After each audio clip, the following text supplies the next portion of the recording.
មុនចូលទៅដល់ការពិរបស់យើងខ្ញុំមានសំណួរចង់សួរទៅអ្នកទាំងអស់គ្នាថាតើអ្នកទាំងអស់គ្នាដែលជួបបញ្ហាពេលដែលរៀនត្រៀមប្រឡងអីពិបាកក្នុងការរកលំហាត់ពិបាកក្នុងការរកចម្លើយនៃលំហាត់នឹងដើម្បីរៀនត្រៀមប្រឡងហើយពេលវេលាយើងខូចអញ្ចឹងទៅយើងអត់សូវបានអនុវត្តបានច្រើនវាប៉ះពាល់ទៅដល់បន្ទុករបស់យើងប៉ះពាល់ទៅដល់ពេលខ្លះអាចធ្វើឲ្យយើងនឹងប្រឡងធ្លាក់មុខវិជ្ជាហ្នឹងក៏ថាបានដែរអញ្ចឹងដោយសារតែកត្តាទាំងអស់ហ្នឹងហើយទើបយើងធ្វើការ analyze problem ទាំងអស់ហ្នឹងបានមក3ចំណុចគឺចំណុចទី1លំហាត់នៅតាមអនឡាញឬក៏ social media ដែលយើងរកឃើញហ្នឹងវាអត់អាចទុកចិត្តបានអត់អាចទុកចិត្តបានមិនដោយសារតែលំហាត់មួយវាអាចមានចម្លើយច្រើនយើងរកឃើញទៅវាចម្លើយអត់ដូចគ្នាយើងអត់ដឹងថាមុនណាចម្លើយពិតប្រាកដហើយទី2ចាក់ដល់ឥទ្ធិពលដល់ការសិក្សារបស់យើងគឺនៅពេលដែលយើងព្យាយាមមកលំហាត់ហ្នឹងពេលខ្លះរកអត់ឃើញវាស្តាក់យើងកាំងនៅលំហាត់ហ្នឹងយើងលែងមានអារម្មណ៍ចង់រៀនបន្តទៀតហើយទី3គឺពេលវេលាដូចខ្ញុំនិយាយមុនអញ្ចឹងគឺយើងចំណាយពេលច្រើនក្នុងការរកលំហាត់ហ្នឹងវាខាតពេលដោយសារតែបញ្ហាទាំងអស់ហ្នឹងឯងទើបយើងរកបានតែ solution មួយគឺ AI chatbot ដែល AI ហ្នឹងវា provide ជា structure នៃ exercise ហើយវាមាន feature generate question generate exercise ដើម្បីឲ្យ practice សិស្សហ្នឹង practice បន្ថែមហើយចូលមកដល់ main feature របស់យើងទីមួយគឺ user អាច input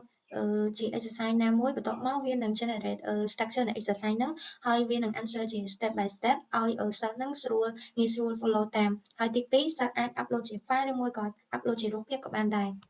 ហើយ feature មួយទៀតនោះគឺ feature generate question និង exercise សម្រាប់ practice បន្ថែមទៀត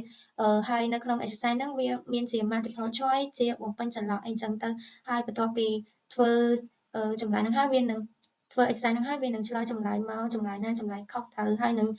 មាន structure នៃ exercise ហ្នឹងជា step by step ឲ្យយើងមើល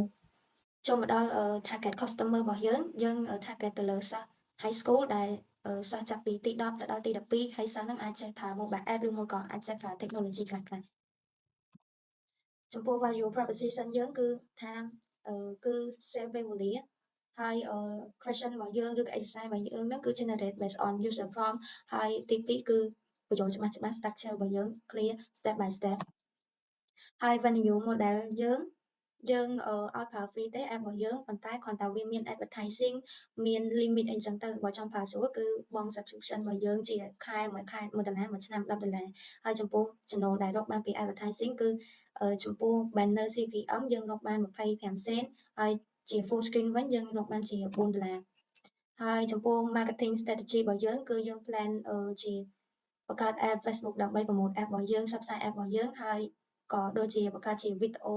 នៅ feature ខ្លះៗនៃ app របស់យើងហ្នឹងហើយទី2គឺយើងចុះទៅ high school ផ្ទាល់ដើម្បីឲ្យពួកគេហ្នឹងប្រើប្រាស់ app របស់យើងហើយទទួលបាន feedback ពីពួកគេដើម្បីមក update feature របស់យើង update app របស់យើងបន្ថែមទៀតហើយទី3គឺធ្វើជា workshop ឬមួយក៏ជា event ហ្នឹងដើម្បីឲ្យពួកគេស្គាល់ពី app AI chatbot របស់យើងហ្នឹងចូលមកដល់competitor analysis វិញយើងមានរៀន AI ដែលវាគឺជា AI chatbot ដូចយើងដែរប៉ុន្តែគ្រាន់តែ lesson របស់វាអត់ reliable ទេវាជាgeneral វាជាទូទៅដូចជា ChatGPT អីចឹងដែរហើយចំពោះ test 12វិញវាមាន reliable session មានជា exercise ប៉ុន្តែគ្រាន់តែអត់មាន feature generate question អត់មានchat AI ដើម្បីឆាតជាមួយនឹង teacher ជាមួយនឹង AI អីទេហើយចំពោះមួយ E វិញវា reliable lesson ដែរហើយមានគ្រូបរៀនមានអីមាន exercise ដែរប៉ុន្តែក៏អត់មានfeature generate question ដូចAI របស់យើងទេចំពោះ partnership គឺយើង plan partnership ជាមួយនឹងបាកងដើម្បីបង់ subscription តាមរយៈ QR ហើយរៀន AI ដើម្បីយកបទពិសោធន៍របស់ពួកគាត់ដោយសារតែពួកគាត់ដើមមុនយើងហើយមានបទពិសោធន៍ក្នុងការធ្វើ AI chatbot ហើយទី3គឺខ្មែរ handwriting ដើម្បីចាប់យក data ជាភាសាខ្មែរដោយសារតែ app របស់យើងគឺធ្វើជាភាសាខ្មែរចំពោះ scalability របស់យើង short term យើងធ្វើ data testing ហើយនឹង fix bug មួយចំនួនហើយនឹង implement